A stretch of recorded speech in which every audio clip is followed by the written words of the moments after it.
by handling the ones of today, when tomorrow comes, the Ugandans are there, the parties are there. Like in our case, we have our central committee, we have our NEC, we have the national conference. Those people will come and say, okay, we have done this in the last 5 years, what do we do now? So I would advise you really to stop that anarchy of every day being election day. That's not good. That's what that man is saying. Frank Bogere on Facebook. Okay, Chief Gangster, thank you so much. After the break, Ssemujju, I'm going to take you on. The Capital Gang on 91.3 Capital FM. Honorable Ssemujju, yes. The challenge you have is when you face President Museveni, it's kind of unwinnable. He won't say that I'll offer myself, but he has said if a service is required, and let's work on the services. Now, on that one, you agree. Stop politicking, give a service. And then he gives the variety of age and ideology that should be in a secretariat. I think if you've been around in Uganda for some time, you'd certainly know that President Museveni will not answer that question. All the time he has offered himself is being urged to stand. Is that illegal? He creates an impression that him as a person is not interested. But people are urging him to stand. And that's why in many NRA meetings, where the process of him becoming a candidate starts with some resolution of Anite and Omona urging His Excellency to stand. And that's how he has gone against his own one. Because if you read his manifesto, I think the one of 2001, at least on more than 4 pages where he said, I am not coming back. And eventually he was added. So you are right to say he's one of the cleverest men we have in this country. But the point is, and the president said it in his book, what are Africa's problems? If we don't sort out politics, governance, you will not stop discussing it.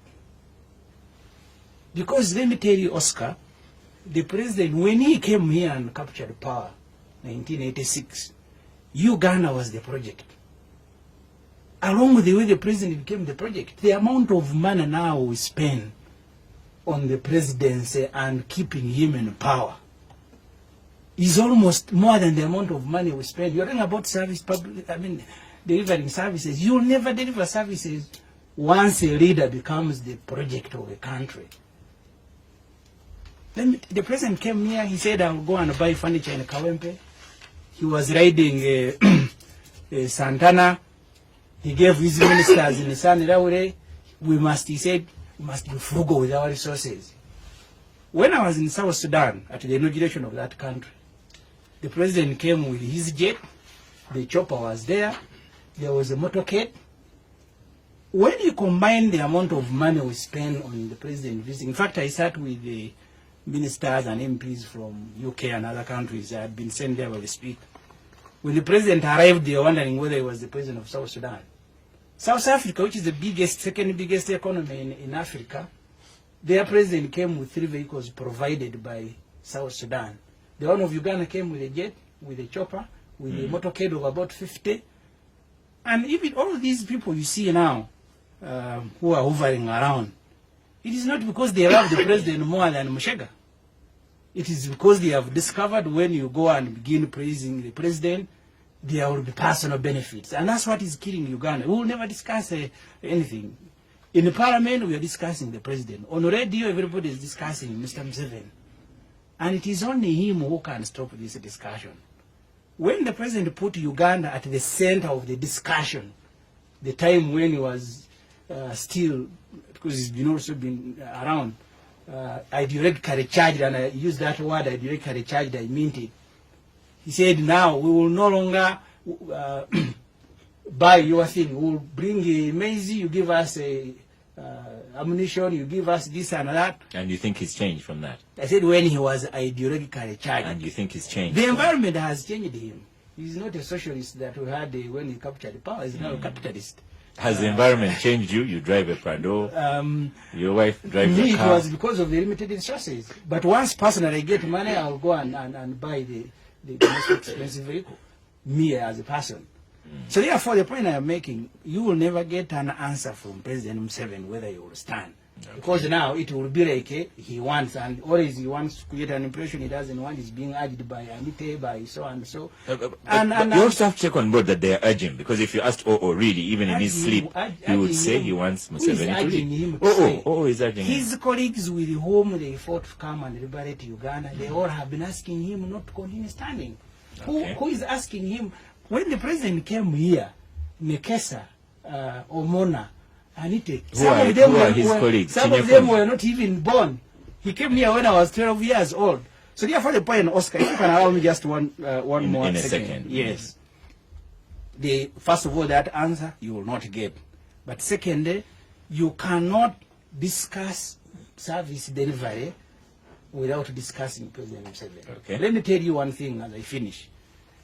The president this year in Parliament, because he's the Minister of Finance, he allocated the State House 200 billion shilling. 80 billion shilling is for him to donate. The one who is responsible for roads, for hospital, he also has money to go and give him around. That's why the other day I think some optimists outsmarted him. They made him carry a sack of money. And that was bizarre in the history of this country, to make a head of state carry money. And I know he will never repeat it. I wouldn't mind it. But then one month down the road, I saw him lining people in the State House and they were receiving boxes of money. The work of now Brigadier Narrows in the State House is distribution of money. I think the president, when he goes back to the time Binaisa was there, he must be angry with himself that actually he has surpassed Binaisa. State House was never a vote. It was a department under the president's office. It now receives money. You have let me tell you, the day President Museveni will do this country a favor and stop promoting himself as a project, all of us will be celebrating, and I think I will lead the choir to go and sing for him. Okay. Abdul, the president, as he did